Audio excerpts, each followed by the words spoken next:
Halo anak-anakku, selamat bertemu kembali dalam pembelajaran hari ini. Bagaimana kabarnya kalian? Semoga semuanya dalam keadaan baik. Kita akan membahas tentang persamaan dan perbedaan negara-negara ASEAN ya.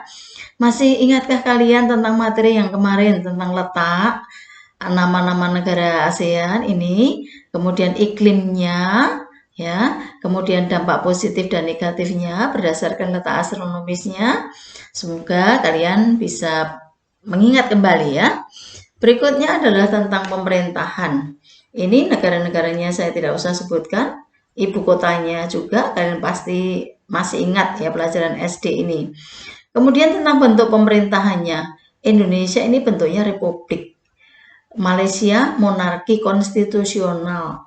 Brunei Darussalam Kesultanan, Filipina Republik, Kamboja dan Laos ini Republik Komunis, Myanmar, Singapura ini Republik, Thailand ini Kerajaan Konstitusi, Vietnam Republik Komunis ya. Jadi ada yang sama. Kemudian kepala pemerintahannya Indonesia dan Filipina ini dipimpin oleh presiden. Kemudian Malaysia, Kamboja, Laos, Myanmar, Singapura, Thailand, dan Vietnam ini dipimpin oleh Perdana Menteri. Kemudian Darussalam, Brunei Darussalam ini oleh seorang sultan. Ya. Kemudian tentang keadaan alamnya. Kawasan ASEAN ini berupa daratan utama, semenanjung Indochina ini, semenanjung Indochina. Juga pulau-pulau. Pulau-pulau ini meliputi negara Indonesia berupa kepulauan dan negara Filipina, kepulauan ya, pulau-pulau. Bentang alamnya kalian bisa perhatikan warna dari peta ini, hijau, kuning, kuning muda, kuning tua ya. Ini semakin ke atas ini semakin tinggi ketinggiannya ya. Pegunungan, perbukitan, dataran tinggi dan dataran rendah. Kemudian wilayah ASEAN ini juga merupakan pertemuan lempeng tektonik. Jadi resikonya kita akan sering mengalami gempa. Laut-lautnya meliputi laut Banda ada di sini. Kemudian laut di Sulu itu ada di sini nih, perhatikan. Kemudian di sini ada laut Cina Selatan ya. Kemudian di sini ada Selat Malaka, ada Selat Karimata, Laut Jawa, di sini Selat Sulawesi, di sini ada Laut Andaman, Samudra Hindia, Samudra Pasifik ya. Nih, kemudian tentang keadaan penduduk itu terdiri dari dua ras Negroid itu meliputi semenanjung Melayu dan Filipina berkulit gelap, ras Mongoloid itu meliputi Indonesia, Malaysia dan Filipina ini yang berkulit putih ya, sawo matang ke putih. Kemudian penduduk yang terpadat penduduknya itu adalah negara Singapura. 6.666 jiwa per kilometer persegi. Sedangkan yang terjarang adalah negara Brunei Darussalam, 71 jiwa per kilometer persegi ya. Kemudian tentang suku-suku, Indonesia itu yang dominan suku Jawa, Malaysia itu suku Melayu, Singapura Tionghoa, Brunei itu Melayu, Filipina, Thailand, Thai, Myanmar, Burma, Laos, Lao, Vietnam, Kamboja, Khmer. Ini suku. Kemudian bahasa meliputi bahasa Melayu, Filipina, Mandarin, Inggris, Vietnam, Thai, Indonesia. Ya, ada bahasa daerah Tagalog juga ada di Filipina. Tentang agama, Myanmar, Vietnam, Kamboja, Laos, Thailand ini mayoritas memeluk agama Buddha. Indonesia, Malaysia, dan sebagian wilayah Filipina bagian selatan dan juga Thailand bagian selatan ini Islam. Kristen Katolik itu yang banyak menganut adalah negara penduduk Filipina ya. Kemudian ada Konghucu itu Cina ya. Kemudian Malaysia dan juga Singapura ini adalah hal yang menonjol dalam perekonomiannya, menopang perekonomiannya. Malaysia itu salah satu pengekspor terbesar karet dan juga minyak sawit.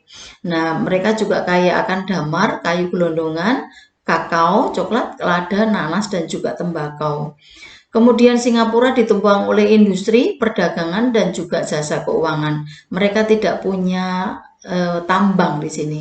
Kita banyak tambang, yang lain selain Singapura banyak tambang. Perikanan kita juga banyak ASEAN itu karena wilayah perairannya luas.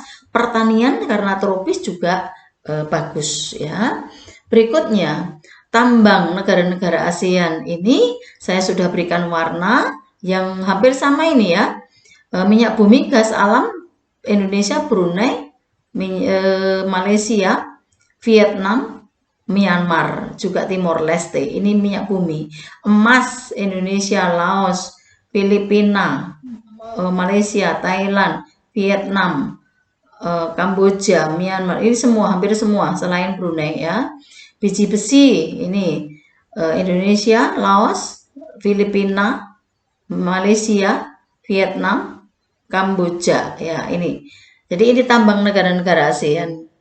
Kemudian untuk kawasan Asia Tenggara ini juga menjadi pemasok kayu tropis kebutuhan dunia.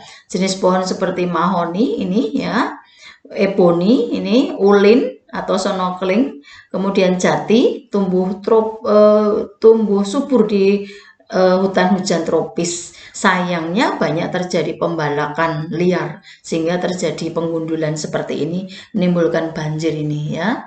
Dari sektor industri juga maju, ini sehingga bisa banyak menyerap tenaga kerja. Terutama untuk pabrik mobil dan elektronik ini membutuhkan tenaga ahli dan juga terampil. Nah, dari sisi kerajinan juga maju, tikar dan tas ini dipegang oleh negara Filipina, payung ini negara Thailand, batik ini Indonesia. Kemudian ada kerjasama ASEAN, itu AICO, ASEAN Industrial Cooperation. Ini ada beberapa industri pupuk di Aceh itu antara Indonesia dan Malaysia. Kemudian ada industri tembaga di Filipina, ada produksi vaksin di Singapura, ada industri abu soda di Thailand. Ini dalam rangka memperkuat perekonomian ASEAN. Kemudian ini persamaan dan perbedaannya. Nah, persamaannya ternyata negara-negara ASEAN ini dilihat dari letak astronomisnya sama-sama memiliki iklim tropis. Sumber daya alam yang dimiliki oleh negara-negara ASEAN ini hampir sama. Misalnya jahe, karet, kopi, teh, kelapa sawit, biota laut yang berlimpah, kemudian hasil tambang yang banyak pula ya. Kemudian berdasarkan mata pencariannya, ini banyak yang bertani, berkebun, pertambangan, dan juga nelayan. Persamaannya, perbedaannya apa? Ditinjau dari bentuk pemerintahnya tadi ada beberapa perbedaan. Ada yang berbentuk kerajaan, ada yang berbentuk republik atau negara kesatuan ya. Ini. Kemudian dari ditinjau dari bahasa resminya yang digunakan itu mereka memiliki bahasa resmi sendiri-sendiri. Nah, setiap negara ASEAN ini memiliki suku yang berbeda-beda ya.